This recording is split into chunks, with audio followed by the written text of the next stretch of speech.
Welcome class 10। আজকে আমরা জানব অসুখী একজন কবিতার আলোচনা। এই কবিতাটা লিখেছেন পাবলো নেরুদা। প্রথম প্রশ্ন হচ্ছে পাবলো নেরুদা কে ছিলেন? পাবলো নেরুদা ছিলেন একজন চিলিয়ান কবি এবং তিনি একজন নোবেল বিজয়ী কবি।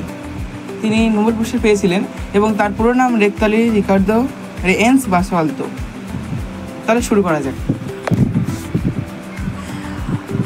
অসুখী একজন পাবলো নেরুদা। আমি তাকে ছেড়ে দিলাম, অপেক্ষায় দাঁড় করে রেখে দরজায় আমি চলে গেলাম দূর দূরে। এখানে দূরের পরে 3টে ডট আছে, এর মানে বুঝতে হবে যে অনেক দূরে কথা বলা হয়েছে। আমি বলতে এখানে কবিতা কথক এবং কাকে ছেড়ে সেটা আমরা পরে দেখব। সে জানতো না যে আমি আর কখনো ফিরে আসবো না। একটা কুকুর হেঁটে গেল গির্জার এক নান। একটা সপ্তাহ আর একটা বছর কেটে গেল, অর্থাৎ সময় চলে যাচ্ছে, এটা এখানে বোঝানো হচ্ছে। এখানে প্রশ্ন হচ্ছে নান মানে কি? নান মানে হচ্ছে গির্জার যিনি গির্জাতে থাকেন, যে গির্জার সন্ন্যাসী, যেরকম মসজিদে যেরকম মাওলানা বা যেরকম পুরোহিতরা থাকে এবং গির্জায় থাকে, ওখানে যে উপাসকরা, সেই নান।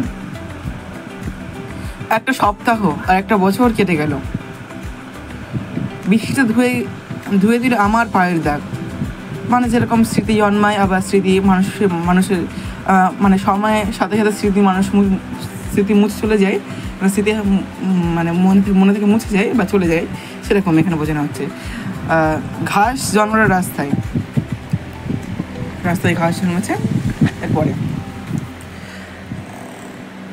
আর একটার পর একটা পাথরের মতো বছরগুলো নেমে এলো তার মাথার ওপর। এখানে যে কবিতা কথক থেকে ছেড়ে চলে গিয়েছেন, তার মাথার ওপরে বছরের মতো পাহাড়গুলো নেমে এলো। কারণ কবির কোনো প্রিয়জনকে তিনি ছেড়ে গিয়েছেন। এবার প্রিয়জনকে ছাড়া মানে তার সময়গুলো যেরকম মনে হচ্ছে যেন পাথর, যেরকম আমাদের পরীক্ষার আগে যেরকম মনে হয়, বা পরীক্ষার সময়, বা ধরুন কারোর বাবা মারা গিয়েছে, তার জীবনটা কীরকম পাথরের মতো, তার জীবনে সবসময় যেন মানে আকাশ ভেঙে গিয়েছে, এরকম সেটাই বোঝানো হচ্ছে এখানে। তারপর যুদ্ধ হলো রক্তের আগ্নেয় পাহাড়ের মতো। এই প্রশ্নটা খুব কমন, যে যুদ্ধ কিসের মতো এসেছিল? অপশান দেওয়া থাকে, আগ্নেয় পাহাড়ের মতো, আরও অপশান দেওয়া থাকতে পারে। আগ্নেয় পাহাড়ের মতো যুদ্ধটা হবে। শিশু আর বাড়িরা খুন হলো। বাড়িরা বলতে বাড়ির লোকেরা। সেই মেয়েটির মৃত্যু হলো না। এখানে তাহলে কবি একজন মেয়েকে বুঝিয়েছেন। সেটা হতে পারে কবির প্রিয়তমা অথবা কন্যাও হতে পারে, বেসিক্যালি প্রিয়তমা হবে। সমস্ত সমতলে ধরে গেল আগুন। শান্ত হলুদ দেবতারা, যারা হাজার হাজার বছর ধরে ডুবেছিল ধ্যানে, উল্টে পড়লো মন্দির থেকে টুকরো টুকরো হয়ে। তারা স্বপ্ন দেখতে পারলো না। এখানে যুদ্ধের ভয়াবহতা বা যুদ্ধের যে ব্যাপকতা, সেটাকে বোঝানো হয়েছে। যেখান থেকে স্বয়ং যাদেরকে মানে সাধারণ মানুষ যাদেরকে বিশ্বাস করে থাকে দেবতারা, তারাই পর্যন্ত এখানে ধ্বংসপ্রাপ্ত হচ্ছে। তার মানে এই যুদ্ধের ভয়াবহতা, যুদ্ধটা কতটা ভয়ঙ্কর ছিল সেটা এখানে বোঝানো হচ্ছে, যে তারাও ভেঙে মানে মন্দিরটা ভেঙে পড়ে যাচ্ছে। তারা স্বপ্ন দেখতে পারলো না, মানে তারাই তো মানুষের স্বপ্ন দেখাচ্ছিল যে পরকাল সম্পর্কে, মানুষের মৃত্যুর পর এবং ভালো কাজ করার স্বপ্ন, কিন্তু তারাই নিজেরাই আর স্বপ্ন দেখাতে পারলো না, দেখাতে পারলো না, এরকম হবে। সেই মিষ্টি বাড়ি মানে কবিতা কথকের যে বাড়িটা, সেই বারান্দা যেখানে আমি ঝুলন্ত বিছানায় ঘুমিয়েছিলাম। গোলাপি গাছ, ছড়ানো করতলের মতো পাতা, চিমনি, জলতরঙ্গ সব চূর্ণ হয়ে গেল, জ্বলে গেল আগুনে।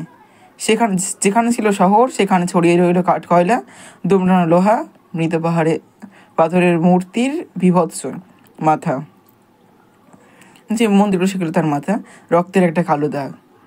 মানে যুদ্ধে যে ধ্বংস হয়েছে সেটা এখানে লেখা আছে। একটা প্রশ্ন স্কিপ করে গেলাম। জলতরঙ্গ মানে বেতার যন্ত্র, সেখানে বেতার যন্ত্র। আর সেই মেয়েটি আমার অপেক্ষায়, মানে এখান থেকেই প্রশ্ন যে সেই মেয়েটির মৃত্যু হলো না কেন। এখানে প্রশ্ন উত্তরটা হচ্ছে যে সব কিছুর মৃত্যু হলেও কখনো প্রেম ভালোবাসার মৃত্যু হয় না, এটাই হলো উত্তর।